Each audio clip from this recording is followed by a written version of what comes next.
Sevda Yurtkoru case. Neighbors warned, police ignored. It ended in murder. Every year, hundreds of women in Turkey suffer violence at the hands of the men closest to them. Many cry out for help, file complaints with the police, yet too often their voices are ignored. This is one of those stories, the story of Sevda Yurtkoru. Every year in Turkey, hundreds of women face violence at the hands of the men closest to them, husbands, fiancés, boyfriends. Many of these women cry out for help. They go to the police. They file complaints. They beg to be protected. But too often, their voices are ignored, their cries are silenced by indifference, and their names are added to a growing list of tragedies. This is not just about numbers or statistics. Behind every case, there is a life, a daughter, a sister, a mother, a woman who dreamed of a future. Sevda Yurtkoru was one of them.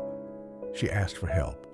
Her neighbors warned the authorities, but the system failed her, and in the end, she lost her life in the very place she should have felt safest, her home. This is her story, a story of unanswered pleas, ignored warnings, and a tragedy that could have been prevented. Sevda Yurtkoru was born in 1989 in a small town in central Anatolia. She grew up in a modest family. Her father was a civil servant, her mother a homemaker. Her childhood, like many others around her, was simple and ordinary. At school, Sevda was known as a quiet but diligent student. Friends described her as reliable, someone who didn't seek attention but who could always be trusted. She preferred small circles of close friends rather than large crowds.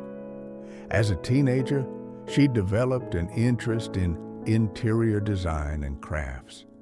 She enjoyed sketching and kept notebooks filled with ideas about home decoration. One of her dreams was to start her own business one day, but circumstances never gave her that chance. When she reached the age of marriage, she, like her family, saw it as a natural step in life. She met her future husband through relatives. At first, to those around them, they seemed like a compatible couple. Sevda, with her calm and accommodating nature, quickly became liked within her new family circle. Her friends remembered her as patient, quiet, and someone who avoided conflict. Perhaps these same traits were what led her to keep many of her struggles hidden from the outside world. At the beginning, Sevda's marriage seemed like many others, ordinary, quiet, uneventful. But behind closed doors, things soon began to change. The first signs were subtle: raised voices during arguments, a harsh tone when things didn't go his way. At first, Sevda believed these were normal tensions every couple went through. She stayed silent, hoping it would pass. But over time, the behavior escalated.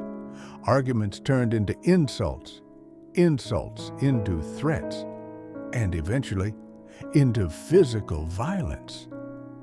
Neighbors would later recall hearing loud fights through the walls, shouts, cries, doors slamming in the night. Some tried to check on her, others looked away, fearing to get involved. Sevda did not remain completely silent. On several occasions, she confided in close friends about the difficulties she was facing.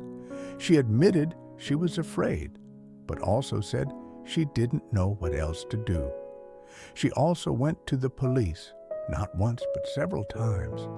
She filed complaints, hoping the authorities would step in. But each time, she returned home with little protection. The system required evidence, formalities, procedures, and in the end, she was left alone with her abuser. Her family, too, became aware of her struggles. They urged her to come back home, but Sevda, like many women in her position, hesitated. She worried about her child's future, about finances, about what people would say. And deep down, she still hoped things might change, but they did not. The cycle of violence continued. The police reports, the neighbors' warnings, none of it was enough to stop what was coming. In the weeks leading up to her death, Sevda's life became increasingly tense. The arguments at home grew louder, more frequent, and more aggressive. Neighbors later recalled that the sound of shouting was no longer occasional. It was almost daily. One friend remembered Sevda saying, "I don't know how much longer I can live like this." She confided that she felt trapped, torn between fear of leaving and fear of staying. Despite her repeated complaints, there was no protective order strong enough to keep her safe. Her husband still had access to the house. He still had control over her daily life.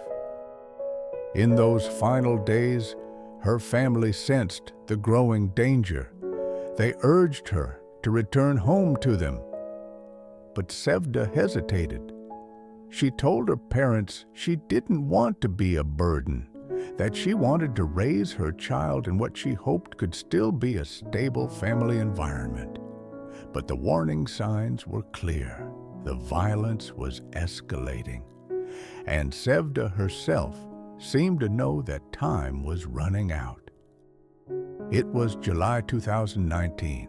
The day began like many others in the Yurtkoru household, tense, silent, heavy with unspoken words. That afternoon, neighbors noticed Sevda returning from the market with groceries. She greeted one of them briefly, carrying the bags upstairs. There was nothing unusual about her appearance, but one neighbor later recalled that her face looked pale, her movements hurried, as if she was anxious to get inside before anything could happen. By the early evening, the arguments began again. At first, it was raised voices echoing through the apartment walls, the sound of a man shouting, followed by Sevda's quieter, pleading tone. The fight escalated quickly. Objects were heard crashing to the floor. A chair knocked over, door slammed. One neighbor said, "We had heard arguments before, but that night it was different, louder, angrier.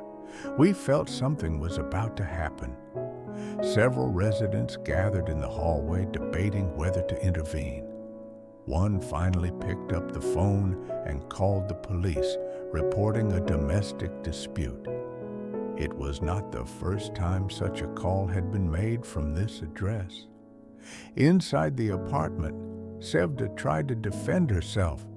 She reportedly shouted, "Please stop, you're hurting me." Her words, muffled through the walls, were the last clear sounds the neighbors remembered hearing. Moments later, there was silence, a silence so heavy that it unsettled everyone listening. Then came one final noise, a loud thud, followed by nothing at all.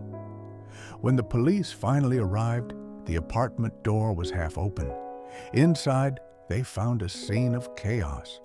Broken objects scattered across the floor, signs of a violent struggle in nearly every room, and in the bedroom, Sevda's body lay motionless. She had suffered fatal injuries at the hands of the man she once trusted most, her husband. The officers arrested him on the spot. Witnesses later described him as expressionless, almost detached, as he was led away in handcuffs. He offered little explanation other than fragmented statements that shifted from denial to justification. For the neighbors watching from their doorways, the flashing blue lights outside confirmed their worst fears. They had warned the authorities. They had heard the violence many times before, and now their warnings had become reality. News of Sevda Yurtkoru's death spread quickly. By the next morning, headlines across Turkey reported yet another woman killed by a husband, despite repeated warnings and complaints. Her parents arrived, devastated, unable to comprehend how their daughter, who had asked for help so many times, could have been left unprotected. Her mother wept in front of the cameras, asking, why didn't anyone listen? How many times did she have to cry for help before something was done? Neighbors gave statements to the police. Many admitted they had heard the violence before. Some even said they had called the authorities in the past. Their frustration was clear. They felt their warnings had been ignored. Women's rights organizations immediately took up the case. They organized marches, holding banners with Sevda's name, chanting for justice not only for her, but for all the women whose voices had been silenced. Social media amplified the outrage, with thousands demanding systemic change and accountability. The trial of Sevda's husband began months later. During the hearings, he shifted between denial, excuses, and claims of provocation. But the evidence was overwhelming. The police reports, the neighbors' testimonies, and Sevda's previous complaints all painted a clear picture of a pattern of violence that ended in murder. The court eventually sentenced him to life in prison. But for Sevda's family and the activists who had fought for her memory, the verdict felt both a relief and a reminder. Justice for one woman did not change the fact that so many others were still at risk. Sevda's name became part of a larger movement, a symbol of the urgent need to protect women, to listen when they speak, and to act before it is too late. Sevda Yurtkoru's life ended in tragedy, but her story did not disappear. Her name became a symbol, a reminder of what happens when cries for help are ignored and when warnings go unanswered. She was not the first, and sadly, she was not the last. Her voice joins the echoes of countless women who faced violence inside their own homes. Women whose lives could have been saved if action had been taken sooner. To remember Sevda is to confront a painful truth. Protecting women requires more than words. It requires listening, believing, and acting before it is too late. Her story is not just about one woman. It is the story of a system that must change and of a society that must decide to no longer look away. This is the echo of Sevda Yurtkoru, a voice silenced but never forgotten. Every secret waits to be revealed. Every silence carries an echo. Every story is waiting to be told. This was her secret. What about yours? Subscribe and step into the echoes of truth.